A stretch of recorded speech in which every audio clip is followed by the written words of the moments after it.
नमस्कार, Jammu candy live से मैं सरोज सिन्हा। डॉक्टर्स डे के स्पेशल एपिसोड में हम बात करेंगे बुजुर्गों में होने वाली मानसिक बीमारी के बारे में। देखा जाए तो बढ़ती उम्र अक्सर कई बीमारियों और समस्याओं की वजह बन जाती है। कई बार ऐसी स्थितियां पैदा हो जाती हैं कि घर वालों को लगता है कि बुजुर्ग पागल हो गए हैं या फिर उन्हें जानबूझकर परेशान कर रहे हैं, जबकि असल में वे बीमार होते हैं और उन्हें सही देखभाल और प्यार की दरकार होती है। तो आइए बात करते हैं बुजुर्गों में होने वाली मानसिक बीमारी के बारे में मानसिक रोग चिकित्सक डॉक्टर निशांत ओहरी से। बुजुर्गों में कौन कौन सी मानसिक बीमारी की संभावना होती है? बुजुर्गों को कई तरीके की मानसिक बीमारियों की संभावना होती है। तो उम्र के साथ बढ़ने वाली बीमारियों में जो सबसे जानी पहचानी बीमारी है वो डिमेंशिया की बीमारी है, जिसमें याददाश्त की दिक्कत होती है।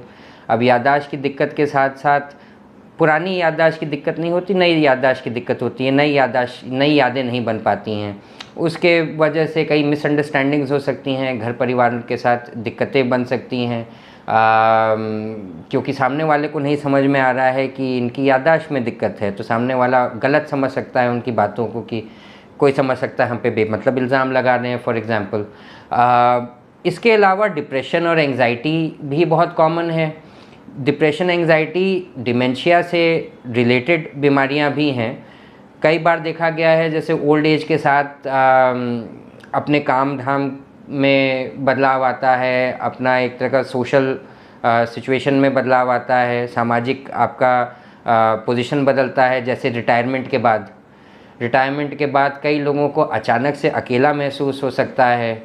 उसी समय के आसपास कई लोगों के बच्चे जवान होते हैं, कहीं और काम कर रहे होते हैं, तो घर पे भी हो सकता है एक लोनलीनेस का माहौल, अकेलापन का माहौल रहे।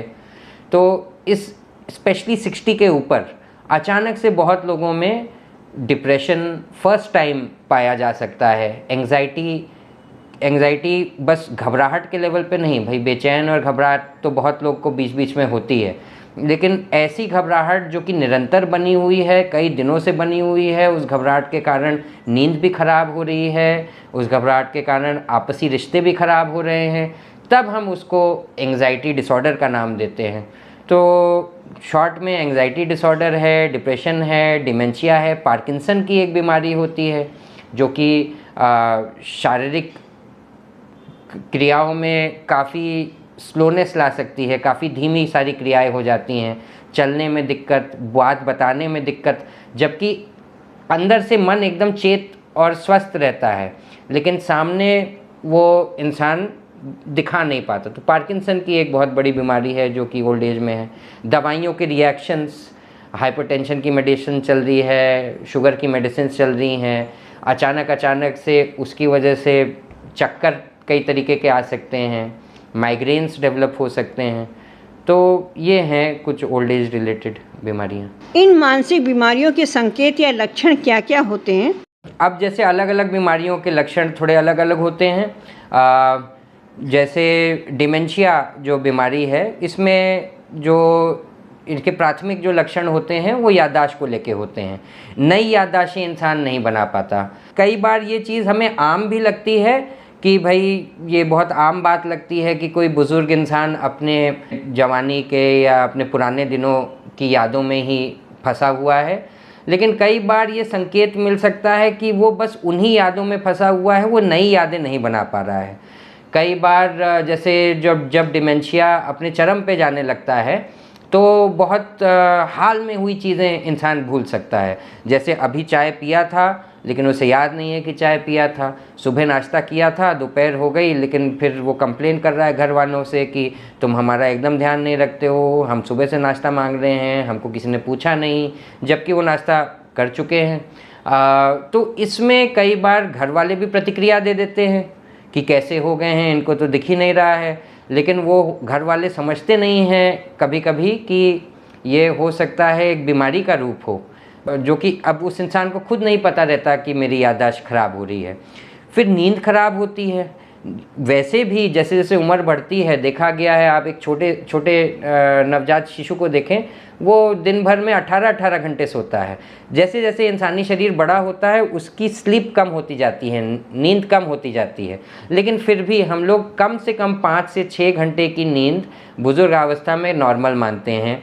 अगर 6 घंटा से रेगुलर कम आ रही है नींद, लगभग रोज़ ऑलमोस्ट 6 घंटा से कम आ रही है, तो ये भी एक बीमारी का संकेत हो सकता है। भाषा समझने और भाषा समझाने में कई बार डिमेंशिया का एक लक्षण हो सकता है कि समझ में कम आना। तो लोगों को लगने लगता है कि हो सकता है इनके कान में कुछ दिक्कत है, कि वे सुन नहीं पाते हैं, तो वो ज़ोर ज़ोर से बोलते हैं और लंबा लंबा बोलते हैं, तब उनको सुनने में आता है। लेकिन कान के डॉक्टर को दिखाते हैं तो पता लगता है कान एकदम ठीक है। तो ये हो सकता है कि वो सुनने की दिक्कत नहीं है, वो समझने की दिक्कत है, कि उन्हें भाषा समझ में नहीं आ रही है। धीरे धीरे भाषा बोलने में भी दिक्कत आ सकती है, बार बार शब्द मिस करना, बार बार लोगों का नाम गलत बताना, अलग चेहरे पे अलग नाम लेना, ये जैसे डिमेंशिया की हो गई। घबराहट, एंग्जाइटी, सैड मूड रहना, अकेला ही लग रहा है, सब लोग जुदा जुदा लग रहे हैं, तो वो डिप्रेशन और एंग्जाइटी के भी अपने सिम्टम्स हैं इसमें। पार्किंसन के लक्षण हो सकते हैं कि बैठे बैठे हाथों का कंपन होना, शरीर में और तरह की जूझन होना, धीरे धीरे, कि भाई पहले चुस्त दुरुस्त रहते थे, एक तरीके की फुर्ती थी शरीर में, लेकिन शरीर धीरे धीरे कम फुर्तीला होता जा रहा है और धीरे धीरे स्लो होता जा रहा है। तो ये शुरुआती लक्षण हो सकते हैं पार्किंसन नाम की बीमारी के। घबराहट के लक्षण, अब वो शब्दों का खेल है, कई लोग बस बेचैनी कह के बताते हैं, लेकिन घबराहट अलग अलग लोगों में अलग अलग तरीके से दिख सकती है।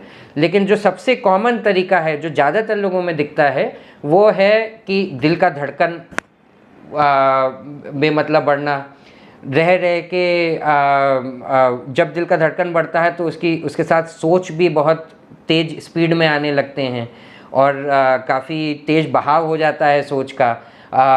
पसीना छूट सकता है, कंपन हो सकती है, रेस्टलेस, मतलब इंसान बस बेचैन, एक जगह बैठ नहीं पाना, पेसिंग करना, कमरे में इधर उधर चल रहा है। एंग्जाइटी से हाइपरटेंशन का भी लेना देना है, उस समय बीपी बढ़ सकता है। कई बार एंग्जाइटी बहुत तीव्र तरीके से आ सकती है, जिसको हम लोग पैनिक कहते हैं। पैनिक कई बार हार्ट अटैक की तरह दिख सकता है। तो वहाँ पर कई बार ऐसा होता है कि किसी बुज़ुर्ग को पैनिक अटैक आया, अस्पताल बहुत हड़बड़ी में ले गए और अस्पताल में ईसीजी हुआ, हर तरीके का हार्ट जांच हुआ, लेकिन सब जांच नॉर्मल निकला, लेकिन फिर भी उसको आभास ऐसा हुआ था कि जैसे कुछ गड़बड़ हो जाएगा, जैसे मैं ख़त्म हो जाऊंगा। लेकिन वो एक तरीके का फॉल्स अलार्म था। लेकिन वो कई बार हार्ट अटैक के लक्षणों की तरह भी पैनिक अटैक, जो कि एंग्जाइटी का चरम होता है, वैसा दिख सकता है। डिमेंशिया के संकेत धीरे धीरे आते हैं या अचानक? डिमेंशिया यूजुअली सडन नहीं होता है, उसके बहुत छोटे छोटे संकेत लंबे समय तक मास्क हो सकते हैं। जैसे एग्ज़ाम्पल, अगर मैं एक कमरे में जीवन भर रहा हूँ, एक घर में जीवन भर रहा हूँ, तो जैसे जैसे अगर मेरी मेमोरी ख़राब भी हो रही है, तो हमारे शरीर की भी एक मेमोरी होती है। हमें वो उस घर में इतना टाइम से रहे कि हमें मालूम है अंधेरे में भी क्या चीज़ कहाँ पर है। और वो जवानी की भी मेमोरी है, जवानी भी हमने उसमें स्पेंड की है। लेकिन कई बार फॉर एग्ज़ाम्पल अनमास्क हो जाता है, जैसे किसी संतान ने अच्छा अपना काम कर रहा है, किसी दूसरे शहर में सेटल हो गया है, वो अपने माँ बाप को बोला कि चलो इस शहर का पुराना घर बेच दो, हमारे साथ शिफ्ट हो जाओ, शहर बदल लो। अब अचानक से माँ बाप अपने पूरे सिस्टम से निकल के नए सिस्टम में जा रहे हैं, घर बदल गया है, सब कुछ बदल गया है। अब अचानक से फिर डिमेंशिया दिख सकता है। जैसे रात में उसके पिताजी उठे और बाथरूम गए, लेकिन उन्होंने ड्राइंग रूम को बाथरूम समझ लिया और वहीं पर सब हो गया।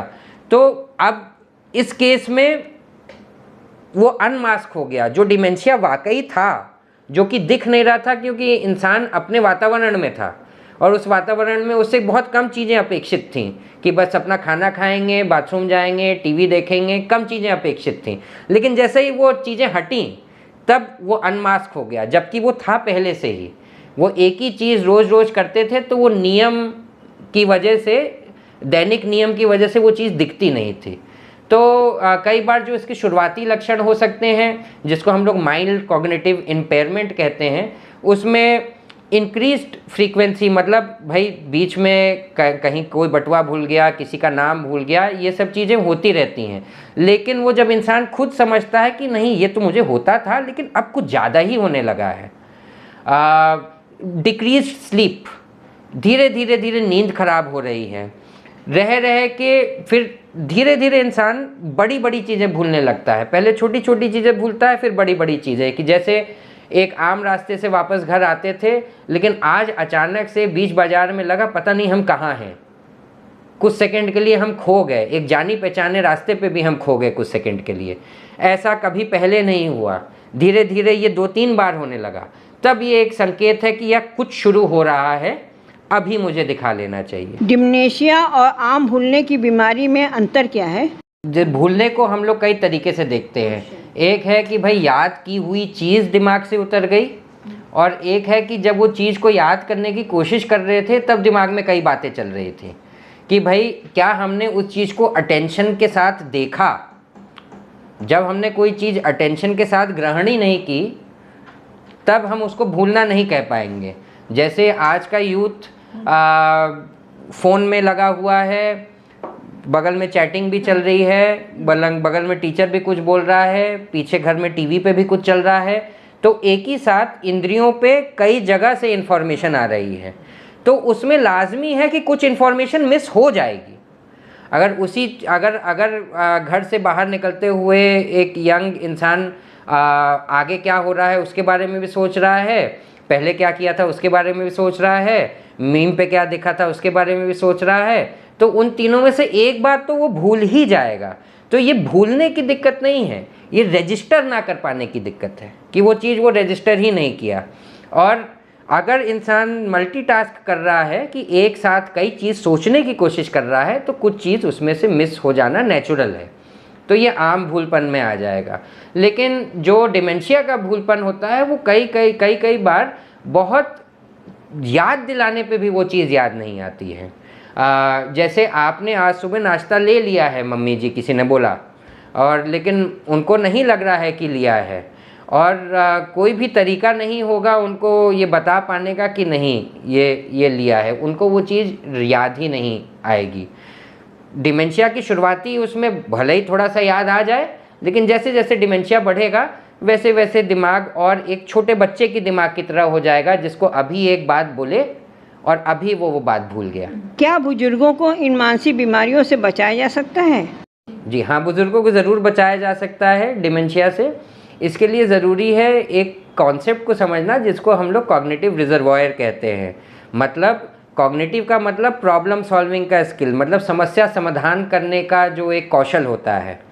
कोई भी किसी भी प्रकार का समस्या हमारे सामने आए, छोटा बड़ा, हम उसको किस कौशल के साथ समाधान कर पा रहे हैं।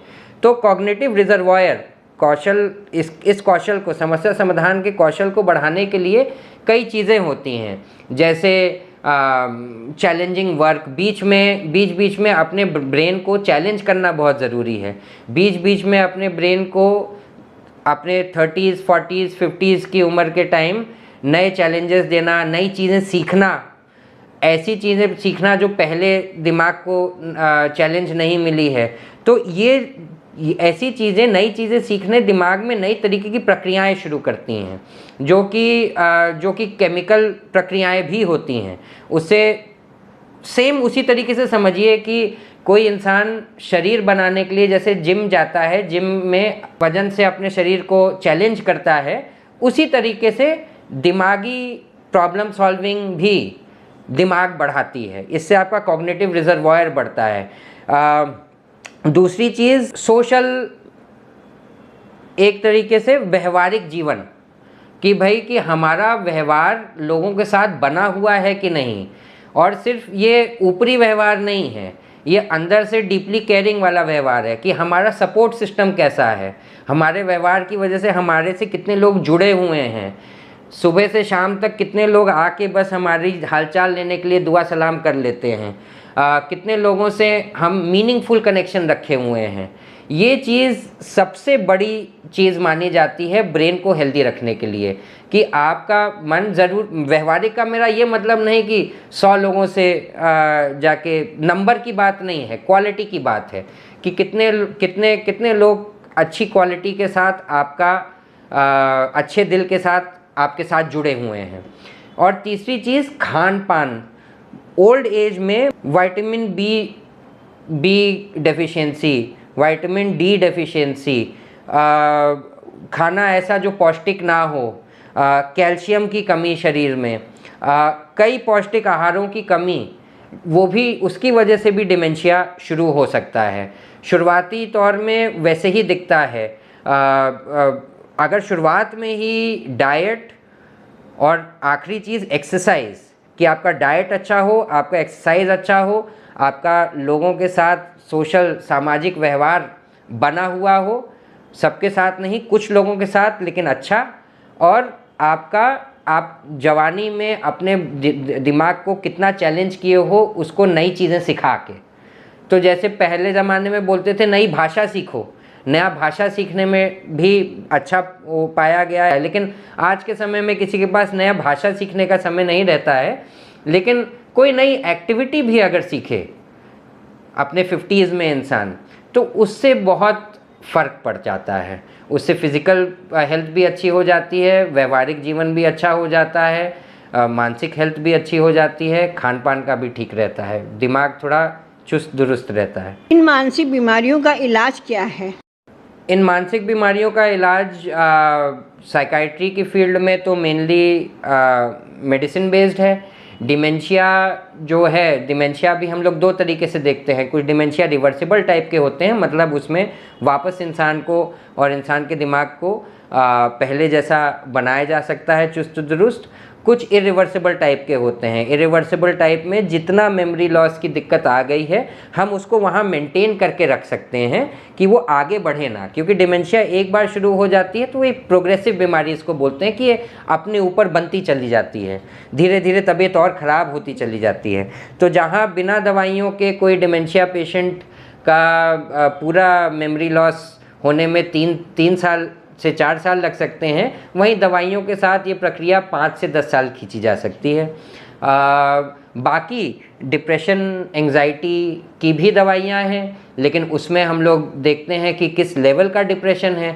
अगर माइल्ड लेवल का डिप्रेशन और एंजाइटी है तो क्या अंदर कोई बात उन्होंने बहुत दबा के रखी है, कोई ऐसी चीज़ है जो खुद से भी नहीं शेयर कर पा रहे। क्योंकि कई बार लोग बोलते हैं कि शेयरिंग से दुख कम होता है, लेकिन कई बार जब डिप्रेशन होता है तो वो आम दुख की तरह नहीं होता है। डिप्रेशन का दुख इंसान को खुद समझ में नहीं आता है कई बार कि मैं क्यों ऐसा हूँ या क्यों ऐसी बन गई हूँ। तो जब वो खुद ही नहीं समझ पाएगा तो समझाएगा क्या। तो काउंसलिंग यहाँ पे बहुत मदद कर सकती है कि उनको एक गाइडेड तरीके से ओपन अप करें, कि गाइडेड तरीके से वो खुद को समझ पाएँ। तो माइल्ड या मॉडरेट या मध्यम लेवल का अगर डिप्रेशन या एंजाइटी हो तो उसको काउंसलिंग के ज़रिए भी सुलझाया जा सकता है। उससे भी मदद नहीं मिलती है तो बहुत प्रकार की दवाइयाँ हैं जो कि आपके मन को काफ़ी रिलैक्स कर सकती हैं और दुरुस्त कर सकती हैं। क्या इन मानसिक बीमारियों की स्थिति में घर पर रखकर इलाज कर सकते हैं? जी देखिए, अब वही है जैसे इसके पहले मैंने बताया कि सीवियरिटी की भी बात है, माइल्ड मॉडरेट लेवल की बातें अगर है तब तो आराम से घर पर हो सकता है। लेकिन डिप्रेशन और एंजाइटी अगर इतना सीवियर लेवल का है कि बहुत ज़्यादा इरिटेशन में इंसान आ जा रहा है, बहुत ज़्यादा हिंसक होता जा रहा है उस इरिटेशन में, या खुद को किसी तरीके का नुकसान पहुंचाने के कगार पर है, या किसी अपने करीबी को नुकसान पहुंचाने के कगार पे है, तो इस सिचुएशन में हॉस्पिटलाइजेशन बहुत ज़रूरी होता है। डिमेंशिया टाइप की चीज़ में या पार्किंसन टाइप की बीमारी में भी शुरुआती हॉस्पिटलाइजेशन बहुत ज़रूरी होता है, क्योंकि शुरुआत में घर परिवार को भी समझाना, डायग्नोसिस बनाना, डायग्नोसिस के लिए CT scan, MRI, brain imaging techniques लगती हैं, तो वो एक जगह रह के हो जाए तो अच्छा होता है। कई बार पार्किंसंस में के साथ और शारीरिक दिक्कतें भी हो सकती हैं, तो साथ में कुछ फिजियोथेरेपी की भी एक्सरसाइजेज हो जाएंगी। तो अगर एडमिट करके, अगर सीवियरिटी बहुत ज़्यादा है, जैसे डिमेंशिया में शुरुआत में और मध्यम उसके स्टेज में तो भूलपन धीरे धीरे बढ़ता ही रहता है, लेकिन एडवांस स्टेज में वो एक छोटे बच्चे की तरह ही बन जाता है ना। मल मूत्र का कुछ पता रहता है, जैसे छोटे बच्चे को नहीं पता रहता है वैसे बिस्तर पे ही हो जाता है। तो ऐसी सिचुएशन में नर्सिंग की बहुत ज़रूरत पड़ सकती है। अगर साथ में और भी चीज़ें हैं उनको, कि जैसे डायबिटीज़ है या हाइपरटेंशन है, साथ में डिमेंशिया भी हो गया है, बिस्तर पे भी हैं, तो बेड सोर्स हो रहे हैं, तो बेसिकली शुरुआती केयर सीवियर केसेस में हॉस्पिटलाइजेशन ज़रूरी है। नहीं तो आजकल 80% सारी मानसिक बीमारियां घर पर मैनेज हो सकती हैं डॉक्टर से बीच बीच पे मिलके।